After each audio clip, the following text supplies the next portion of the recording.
This is the KRMG Afternoon News with Skylar Cooper. Time for the BA Breakdown here on the KRMG Afternoon News. I'm Skylar Cooper, joined live by Broken Arrow City Manager Michael Spurgeon. Good afternoon, sir. How are you?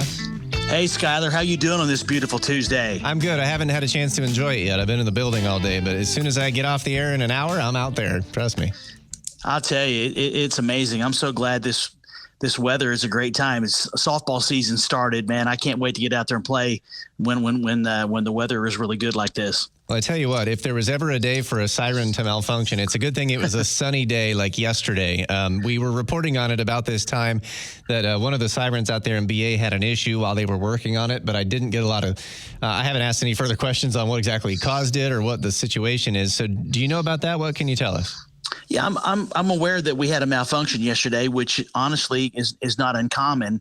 And actually, it's a good thing when it does, because if there is, it allows us to check out if there's something wrong with the system so we can make sure when we need to turn them on that they operate. So I don't know the specific reason why it was. I just know that Jamie Ott will take care of it, and that may make sure that it functions accordingly whenever we need for it to operate.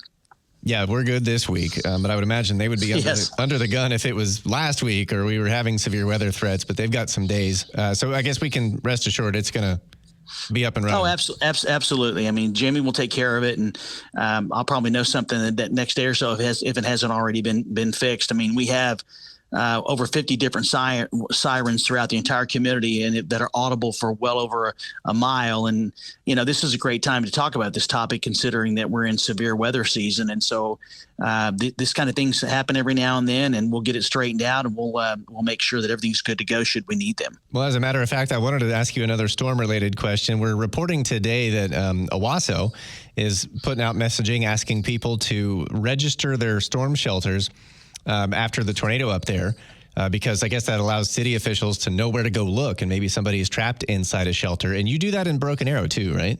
We do, and I would highly encourage everyone that has a storm shelter to register by going onto our website. I think it's incredibly important. You know, should there be a blockage in front of the door to your storm shelter that you don't have the ability to get out, then we have the list of shelters. So if there's an area that unfortunately has been struck by a tornado or high winds or so, or there's an issue, then first responders can actually know that there's a storm shelter there, and we can try to go to it and make sure that if someone's trapped, we can get them out. So I would, on behalf of Jamie Ott and myself and the entire city, I'd encourage everyone to actually register. Broken Arrow City Manager Michael Spurgeon with us live. It's the BA Breakdown here on KRMG. Let's move over to staying in neighborhoods, but now talking about roads. You told me a couple of weeks ago that the city would be reworking some roads, repaving roads inside residential areas.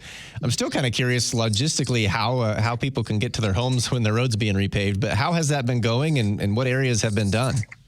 Well, I think it's going very well, and it's just an opportunity to remind our citizens that the city has 1,300 total miles of road that we're responsible for, and half of those, 660 or so to be specific, are residential streets. And so we're required, and I've always felt this was important, to do reinvestments in our neighborhoods. I mean, it's asphalt and it's concrete. It has a life expectancy.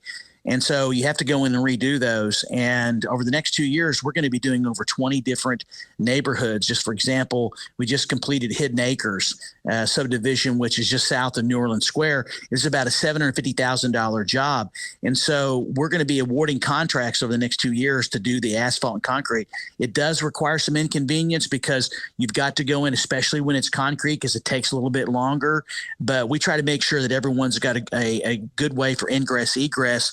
You know, but some of the other areas, and we're trying to hit everywhere in town based on what is called a pavement condition index. Like I said, there's 26 different, and to try to list them all, I think that'd be tough, but certainly that information is available, and we want to continue to spend. I think we're going to spend $26 million, Skylar. I don't know if this one's going to be top of mind. We did just get this on the open mic when it comes to roads. Okay. Yeah, a while back, they said they were going to 3-lane County Line Road between 61st and 51st. Can you ask him when they're going to start that? Do you know about that one offhand?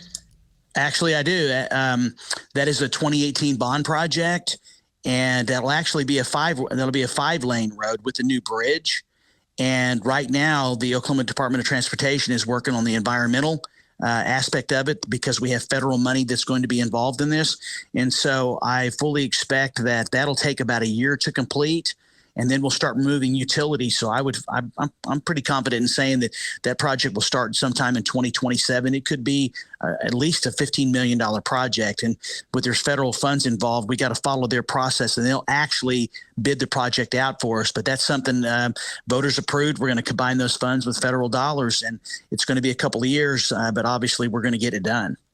And one last thing before we let you go, we're also covering another Broken Arrow story today about that soon to come. I think it's happening this weekend, the Trash Bash Recycling Rally thing. You and I have talked about this in the past, but I wanted to mention it because I want you to tell us what people can bring. I know we've held a recycling event with the station, and inevitably you try to help tell people what's allowed and what's not, and they show up with certain things. So what can people bring this weekend? Well, I'm glad you mentioned that because obviously our Trash Bash and Recycling Rally is this Saturday, 8 a.m. to 12 p.m. It's going to be at the city's maintenance center, which is at 1700 West Detroit Street. And as you said, there are certain things that can be dropped off. Residents can drop off recycling items. They can also drop off pharmaceuticals, e-waste, ammo, tires, batteries, plastic bags, cardboard, fire extinguishers, and documents for shredding. And so that's a laundry list of things. And we encourage everybody to come out and drop those off because obviously we try to do a good job of keeping our streets clear from litter and debris. But, with the wind blows in Oklahoma, some of it may not be from Broken Arrow. So we encourage everybody to come on out and bring those items. And there's more information about this on our website, Skylar. So we're hoping that we'll get another great turnout this year for the Trash Bash and Recycling Rally. Michael Spurgeon, city manager out in Broken Arrow. He's on every Tuesday at about this time, but we are out of time for the day. So thank you so much. We'll talk next week. Yes. Have a great week, Skylar.